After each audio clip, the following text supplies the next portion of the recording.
What would be your number one priority during your term as commissioner? Yeah, the role of Agriculture Commissioner really comes down to three things. It's jobs, it's guns, and it's water.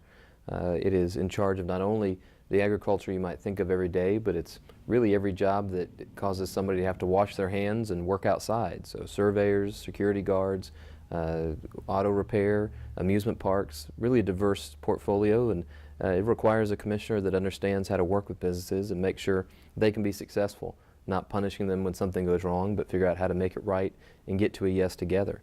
It's in charge of the concealed weapons permit program, and so ultimately is the vouchsafe for the Second Amendment on the cabinet.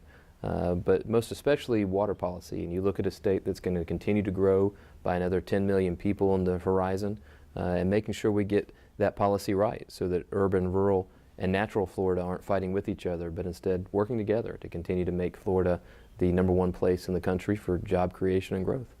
What is the one thing that Florida needs to get right in order to remain competitive in 2030?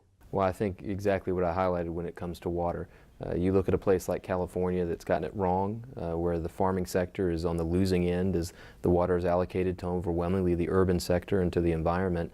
And that really would be a tragedy in Florida. We have more than enough rainfall, more than enough water in our aquifer to meet all three needs. And it's really just about committing ourselves to the right policy and committing ourselves to building the infrastructure to provide for the urban sector so that they aren't in competition and instead working together with one another. Florida's agriculture sector provides Floridians with thousands of jobs and billions in economic revenue. What will you do to ensure Florida's agriculture sector continues to be a leader in the global economy? Agriculture is obviously already a huge part of the global economy. Our Florida agriculture, when you look at issues like citrus and the amount that we ship to both Europe and to Asia, when you look at the trade that we have with both Central and South America being the leading hub right now for the import of cut flowers, for example. 90% of all the flowers in the country come through the port in Miami.